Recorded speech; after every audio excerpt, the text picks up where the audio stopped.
Hello guys! Hello, good afternoon. Ayan. So, hindi po muna ako magla-live. Siguro pagkatapos nito or di kaya bukas, no? So, meron lang po ako sa inyo guys i-share kasi nga po, ulitin ko po lahat ng mga na-share ko dito noong mga na-erase ko yung mga ginawa kong video. Ayan. Naglagay lang po ako guys ng salamin kasi nga, may na yung mata ko. Ayan, so ayusin ko lang guys yung ano ko.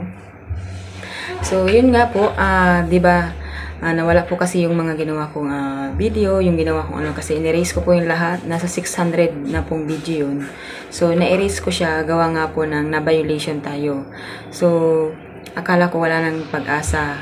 So bali 3 buwan ko pinag-isipan kung i-erasein ko na ba talaga yung mga ginawa kong video kasi syempre pinagpaguran ko na yun. So ang nangyari, no choice pala, kailangan mo talaga yung erasein, kaya in-erase ko siya.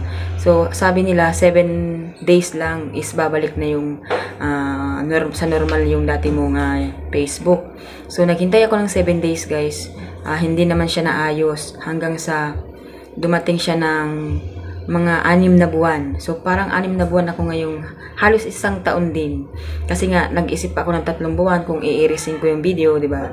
Tapos, ngayon, okay na siya guys. Kaya, tuwang-tuwa ako kahapon. So, hindi ako makapaniwala na okay na yung ginawa kong pag-erase. Ayun. So, sana guys, ngayon, hindi na po siya magkaroon ng violation.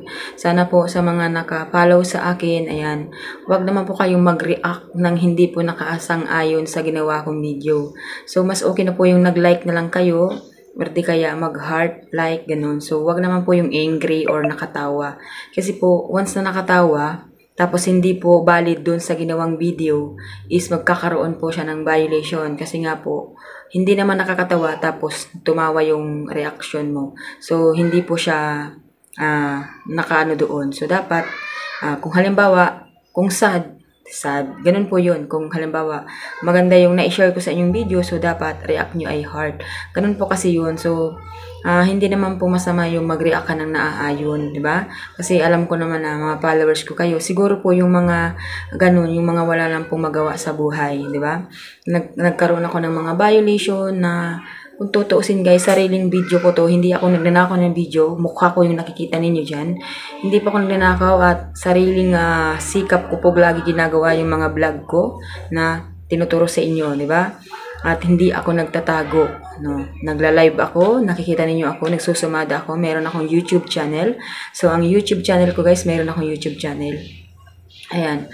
So, yun nga, dito, kaya nga po guys, ako naggawa ng video na to kasi, ayan. So, simulan ko na po yung, ang pagsusumada guys, kasi yung natin dito is tungkol sa sumada ng weteng. So, alam nyo guys, marami talaga mga taga-weteng dito, napakaraming mga addict sa weteng, di ba? Kung meron lang gamot. Ang gamot kasi guys sa addict sa weteng is yung manalo. Di ba? Yung mananalo ka. Kapag kasi guys nanalo ka, minsan pag nanalo ka, mas lalo kang mapupush na tumaya kasi nga nanalo ka, di ba? Tapos kung hindi ka naman nanalo guys, mapupush ka rin naman na tumaya pa rin. Kasi paano mo mababawi yung mga natalo mo. Ganun. So, kaya nga merong nagagawa ng mga content kasi po, marami din pong mga nananalo sa mga nagbibigay ng sumada. Tulad ko. So, marami pa akong natutulungan. Ayan. So, unahan ko na po kayo. Ako, kahit ako ay nagsusumada, marunong po ako magsumada ng mga numbers. Alam ko lang po yung sumada ng mga numero. Pero yung mga technique ay hindi ko po masyadong kilala. Depende po kung kilala ko po lahat ng mga pinapasa ninyong ligaho, di ba? Humihingi ako sa inyo ng ligaho. Ayan. So, meron po siyang pattern. So, meron po siyang pattern. At yung pattern na yun is 1 to 10 lang naman. So, kung hindi pa ninyo alam guys, yung pattern na 1 to 10, ayan. So, abangan ninyo. Ipapasa ko rin po yun dito. Tuturo ko sa inyo yung tutorial. So, 1 to 10 po yun na, ibig ko sabihin, 1 to 10, pero yung, anong tawag nito? Pero yung, numbers is 1 to 40. Di ba? 1 to 40 yung weteng. Hanggang 1 to 40 lang naman. Sa ibang lugar is 1 to 38. So, dito po sa amin is 1 to 38. Sa iba naman po ay 1 to 40. So, tulad po ng Laguna is 1 to 40 na, So, Ngayon po, kailangan po natin na kailangan po natin matutunan yung 1 to 40 na yun kasi nagbago po ng ang Laguna. So, mayroon pong pattern, no? Pattern po niyan is 4 na side. So, ituturo ko po sa inyo yung unang pattern is 1 to 10, di ba? Yung 1 to 10 na yun, ibig sabihin ano yung sumada ng 1 at ano yung sumada ng 10. So, 1 to 40 po siya. Pero doon sa 1 to 10 na ibibigay ko sa inyo guys is maglalabas na po doon yung 1 to 40 na numbers. So, nandun kompleto na po siya na pattern. So, turuan ko po kayo kasi kayo magsumada. Ayun. So, yung po kasing minsan, yung iba mga tinuturuan ko guys, mas natututo na po sila kaysa sa akin. Kaya minsan nawawala na sila. Hindi na sila na... Pero yung iba bumabalik pa rin naman. Kasi yung iba nagtatanong pa rin naman. Kasi nga, di ba, hindi rin naman nila ako nakakalimutan. Pero yung iba talaga guys, nagsasarili na lang silang sikap. Pero sabi nga yan is, i-share mo yung kalaman mo para sila ay mayroon din silang may share sa iba. So, ganun po dapat. Ako nga na-share ko lang din naman ito kasi natutunan ko lang din naman ito doon sa nanood din ako, nag-research ako noon kung paano makatama ng weteng kasi nga na-addict na rin ako noon sa weteng. Nag-research din ako noon. So, ayun nga, natutunan ko doon sa isang vlogger na yun pala dapat ang ginagawa. So, yun. Mula noon guys, natuto ako magsumada. Doon lang ako guys nakatikim ng panalo. Ayun.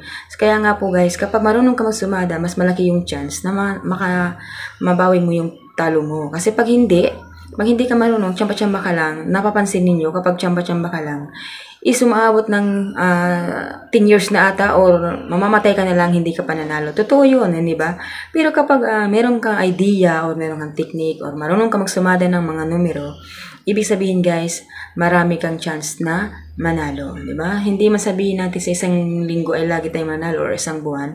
At least po, hindi lalagpas ang isang buwan na mananalo ka or malalaman mo lagi yung mga sumada ng isang numero or magkakaroon ka ng idea, di ba, na paano mo makukuha yung susunod na lalabas, di ba? Kasi po yung weteng is meron naman talaga yan guys, taga-sumada. Meron pong taga-sumada dyan. So, ayun na nga guys. Ayan. So, pag meron tayong kaalaman sa isang sumada, so malaki po yung chance na mananalo. Di ba? So, yung iba naman kasi guys, umaabang sila. Di ba? Nakaabang sila sa akin. So, maganda rin po yun kasi makakatulong din kayo sa akin na tinutulungan ko kayo. So, nakatulong din kayo sa akin. Ganun lang po yun. Bawian. So, yung mga hindi pa po guys nakakapag-subscribe ng ating YouTube channel. So, same lang po yung pangalan na ginagamit ko. Kung ano po yung pangalan ko dito po sa Facebook page at yun din po ang pangalan ko sa YouTube channel. So, madali na naman po ninyong mapanood yun. Ayun. So, ayan naman po. Maraming salamat po sa inyo lahat. So, ituturo ko po. Gagawa po ako ng video ng pattern number 1. So, ituturo ko po sa inyo yung pattern na yun. Ayan. So, kasi po nga, nawala po yung mga naituro ko sa inyo dati. So, nawala po yung wala kayong mababalikan. So, babalik ko rin po ngayon kung ano po yung pattern na yun. Ayan. So, yun lang po guys. Maraming salamat po and bye-bye!